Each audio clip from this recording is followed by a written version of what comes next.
creaming. I'm sure you guys have all made cookies or some type of a cake or something where this has been in the directions. But it's really important to get this right and make sure that your temperatures of your ingredients are all consistent. So for almost every pastry that you're gonna make in here, all of your ingredients should be room temperature. Okay, really, really, really important. So what I like to do is when we start producing, when you guys come in, maybe take like a flat or two of eggs out of the fridge and just put them on the front station. That way they can just start. So whoever's here first, just take a couple flats out, put them on the front station. That way they can start coming up to temp. Now the two products that are not going to use room temp are, do you remember from yesterday? Butter. In which products? Scones and biscuits. Okay. So, but creaming, you always want to use room temp butter. Always, no matter if you're making pound cake, muffins, cookies, cake, always, always, always room temp. Okay? So there's 5 general rules that I always like to follow when we're doing creaming. So Chef Long is going to go over this with you guys next week, just as a reminder. But the 5 things that always apply to the creaming method are paddle attachment. Okay, so that's number 1. Room temp butter. You're going to mix that until it's light and fluffy on 2nd speed. Never 1st speed, never 3rd speed. If you put it on 3rd speed, it incorporates too much air and it makes your product unstable. So it looks like it's really good, and then when you put it in the oven, it collapses. Because you're incorporating too much air and there's not enough structure in your eggs and your flour to support it. Okay, so room temp butter and sugar in your bowl, paddle attachment, 2nd speed. All right. Number 4 is you want to add your, number 4 is mix it until it's light and fluffy. And if you think it's light and fluffy, call the chef over and have them check it. And number 5 is you're gonna add your eggs slowly. The eggs I have whisked up. A lot of recipes, especially home recipes, will say add 1 egg at a time. That's even too much. You want to whisk them up so that they're nice and homogeneous and add them like a tablespoon at a time. The reason for that is because you're basically making a fat in fat emulsion. So your butter is fat, your eggs are fat. Once you start incorporating your eggs into your butter and sugar, you're making an emulsion. And if you add it too quickly, kind of like when you're making hollandaise, it'll break if you add it too quickly. That's happened to me. Yeah. I feel like if it hasn't happened to you, you haven't been christened yet. Like, I feel like it's like, hazing in the industry, and right? Like an entire batch of vanilla cake by doing that. Yep. I just did not let the eggs mix, and it looked like, I don't know, like it kind of just looked like oatmeal. It was just really lumpy exactly. and unfortunate. And Yep. there's nothing That can I could also do. happen if your eggs are not room temp. Yeah, it was just Why? like the butter not being warm Yep. enough. Can you fix it? You can fix that.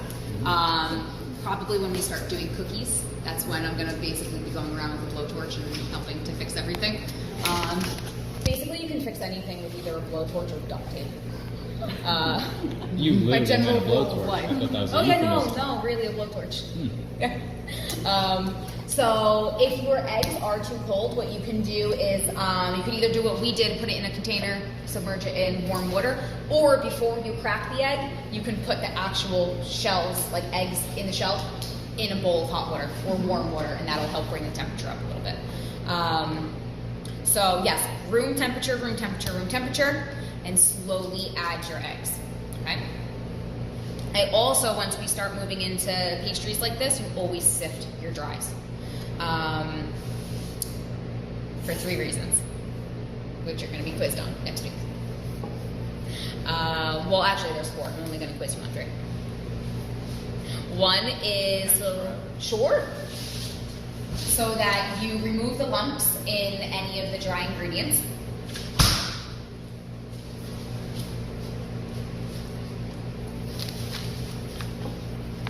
Two is to remove foreign particles that may have fallen in. Our bins have slidey tops on them. A lot of people leave them open and stuff falls in. 3 is to aerate. So you want to incorporate air, which gives your product a more tender consistency.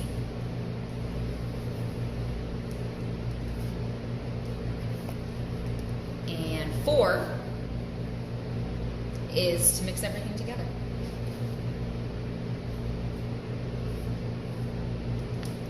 To give the product more consistency? Tenderness. You said to sift out what particles did you say? Any like foreign particles that may have fallen in.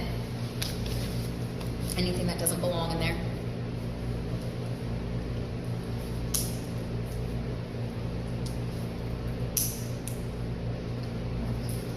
That's okay. Which one? I have aerate, mix everything together to sift out on particles. Remove lumps. Remove lumps. So as you guys should have gone over in Bake Shop 1, our different flours have different protein contents. So this is cake flour. Cake flour is going to be a lot lumpier. Cake flour and pastry flour are going to be a lot lumpier than AP flour and bread flour because of the starch that's in here. It's less protein but more starch. So if I were to clump this together, it's going to stay. That's what pastry? This is cake, I believe. So especially when we're working with flours like that, super important to sift. This is a tamis, T-A-M-I-S. That's the French term for this. This is basically just a sifter.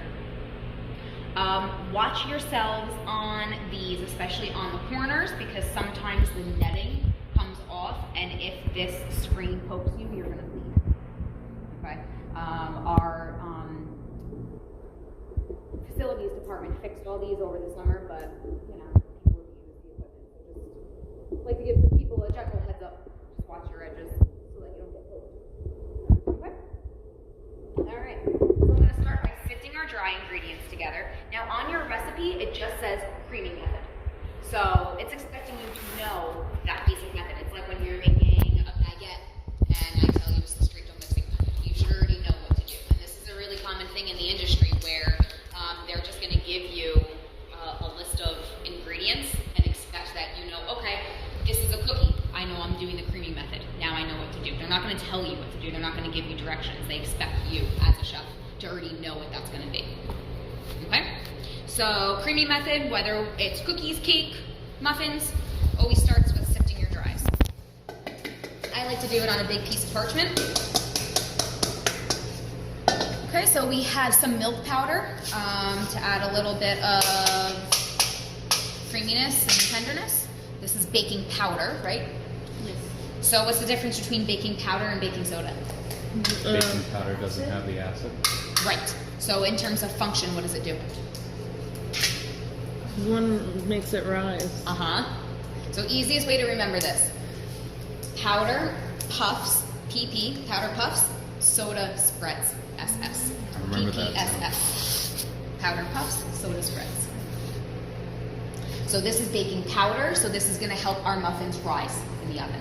With cookies, you're going to commonly find that it might have both.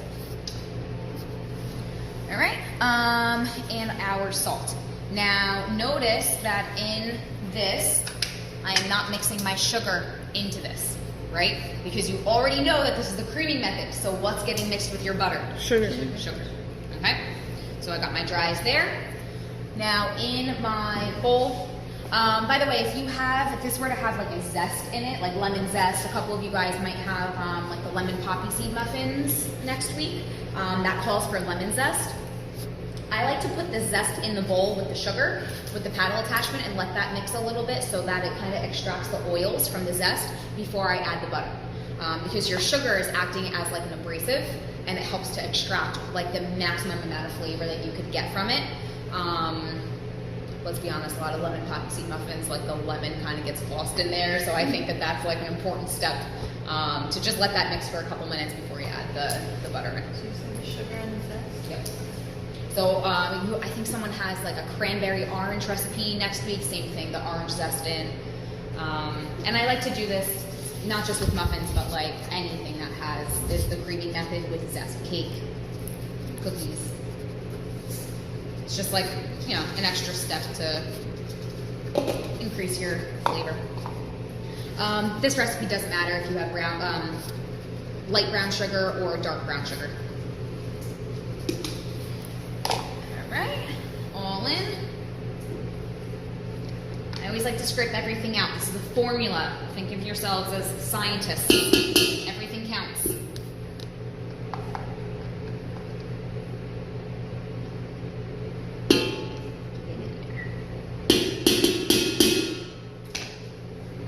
All right, so butter and sugar. Bowl goes in first, then the paddle.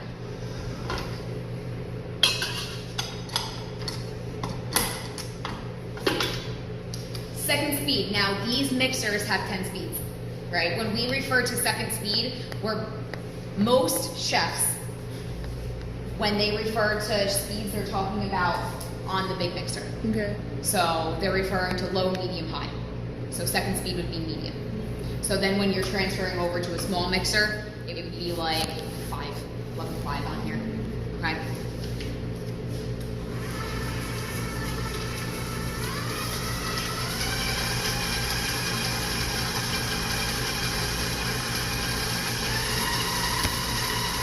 If you guys are ever not sure in a recipe what speed it's referring to, if it's talking about like a 20 quart or a 5 quart, always ask, just to be sure. All right, so while that's going, I'm gonna sift these guys. So you like force it down, you don't like Oh yeah, that's not gonna do much. take a while? Yeah. Yeah, especially because it's been sitting over the summer, it absorbed a lot of moisture, so the sugar has like some lumps in it.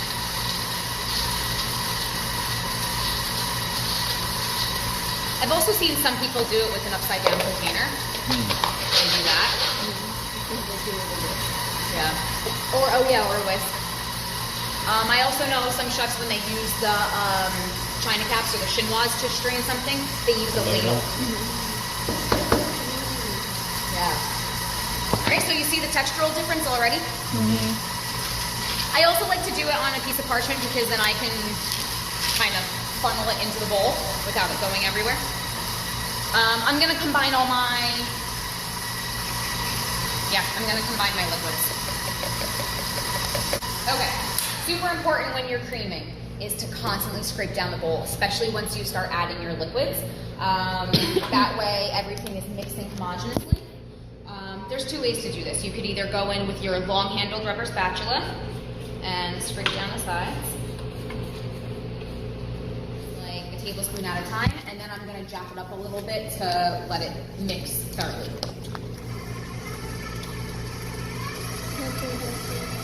All right, a little splash. Let it mix in. As soon as you see that it's mixed in, you can add the next splash.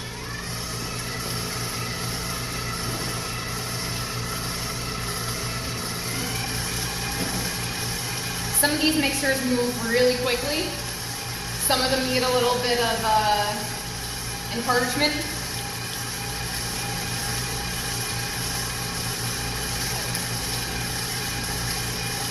Or you can add it in like a really steady stream.